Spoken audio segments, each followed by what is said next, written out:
दिल में हो नीयत साफ हो इंसाफ, कहे इमरान खान। तो चली है अब तहरीक के होगा ठीक ये प्यारा पाकिस्तान। दिल में हो नीयत साफ हो इंसाफ, कहे इमरान खान।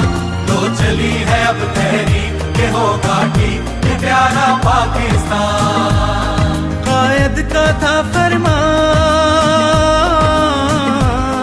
कायद का था फरमान, है पाकिस्तान फलाही मुमलिकत। हुए लीडर जब बेईमान, किया नुकसान भुला कर आक़िबत। ओ कायद का था फरमान, है पाकिस्तान फलाही मुमलिकत।